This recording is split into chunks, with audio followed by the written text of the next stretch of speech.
Okay, let's get into this. So the situation is we're all spending a lot more time in front of webcams, and we want our webcam audience to be engaged and interested in what we're doing. I wanted to be able to run multiple video sources. Why? Simply I wanted to use a whiteboard as well as sit at my desk and do presentations. So I asked around. One of my close family is actually in the theatre, and she recommended me the ATEM Mini, which I'm so glad she did. And thank you. The situation is it did what I needed it to do. It gave me the ability to run multiple video sources. And by the way, what a lot more it could do. So what I want to do today is I just want to run through some of the capabilities of the ATEM Mini, how I'm using it in presentations, just some ideas and thoughts. I don't purport to be an expert, as I said. I'd love to hear from you in terms of your views. So one of the most common features I use at the moment is the ability to basically say who I am. So here you go. My name is Doug McCutcheon. I am a Microsoft advocate. I work for Microsoft. I promote the use of Teams, but I feel like this is anything that you can use in any webcam. I will be using Teams and PowerPoint during this presentation.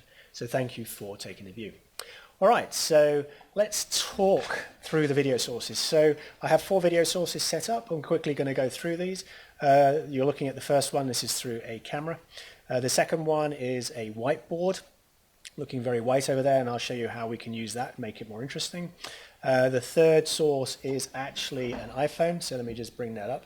As you can see, it gives you the orientation. I'm going to double click just to show it is an iPhone.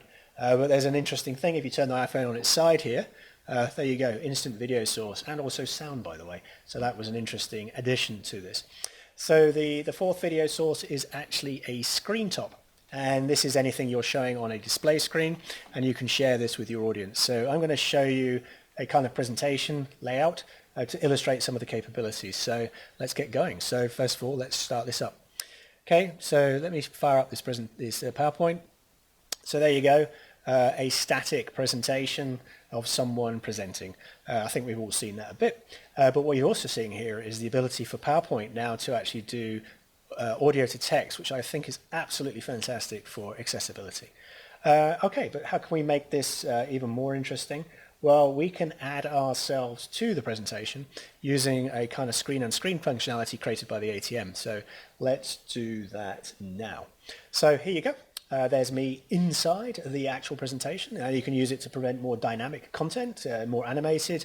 A lot of the gamers use it, I've seen, but we can also bring this into our presentation type now. It's pretty quick.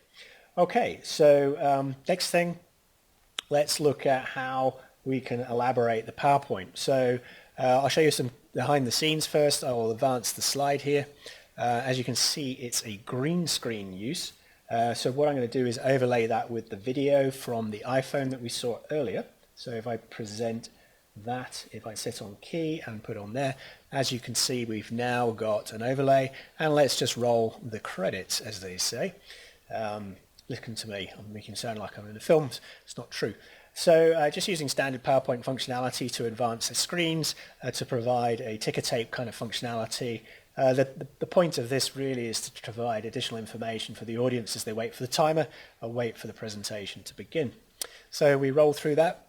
One of the things I do encourage people to do is turn their webcams on. It's all good to see other people, in these times when we don't get to mix as much as we go in there. So the next thing I will do is I will transition over to the white screen. So let me just do that now. So I will advance PowerPoint as we go, and let's move to the white screen. Now, before I move over to the white screen, I'm also going to change the microphones. As I say, you can use multiple camera sources. Now, I'm not using a particularly good microphone on this one.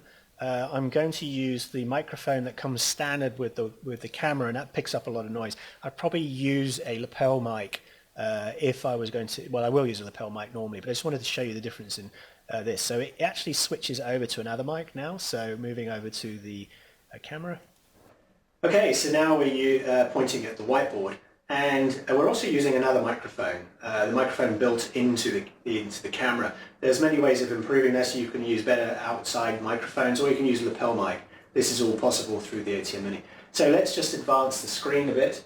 So let's talk about the ATEM Mini. So the ATEM Mini, as you can see, lots of buttons on the front. This is where you control it during the presentation, 1, 2, 3, 4, pressing the different sources, screen on screen, and all these different things, and also the ability to select the microphone. At the back, just briefly, 2 microphone inputs, which you can expand to 4 with the right cables, 4 HDMI inputs. The first one is super important because that one also is being used as the prime for screen on screen. And then there's an HDMI out, which shows what's actually being broadcast by the ATEM Mini, in addition to what's coming through on the webcam. Webcam I've never had any problems with. Plugs straight in and works perfect. The ATEM Mini also allows you to control it from any PC, which is connected via Ethernet, through the Ethernet connection, and of course power. So let's get into the setup I have. So the first thing I've got is a Canon connected through to here, and this is the one that's pointing at my desk. I also have I'm going to do a very bad picture of a microphone, but let's just call that microphone, connected through to the microphone socket here. So I'm actually using video source and audio source differently. The whiteboard camera currently is providing both audio and video to this presentation. It's connected to here. The iPhone is connected through an HDMI adapter, which you can purchase through number 3. And then the PC is connected via like a display port at the back of the PC through to 4, so it turns up looking like a screen. Also, this PC is a single PC setup. We'll bring it in, is coming back in as a webcam, and this is where Teams is picking up the webcam and using it for the broadcast. This is optional, the HDMI out, but I do like using it. I've just got a small TV connected to this, and this is showing me what is being broadcast by the ATEM Mini, and I'm actually looking at that over there, which is why I'm able to draw over the top. I haven't actually memorized this whole thing. Finally, the Ethernet control can go through to the PC as well. There is a great piece of software that expands out the buttons that you saw and allows you to add additional things like macros and and run those as a single button press. So there's the business end of how the setup. You get all the cabling, and that allows you to do what we're doing. So let's get back to the main screen. Okay, so we're back again. And as you can see, PowerPoint is still doing its thing, so I'm actually using 2 sources here. I'm still got PowerPoint. I'm just using a green screen, nothing on it. Actually, no, it has got the 3 icons on there. So combining the 2 sources to make it more interactive than just a single video source. Teams does this as well in terms of any video, if you're just using Teams for it, but I think it's a great addition and you can do a lot to it.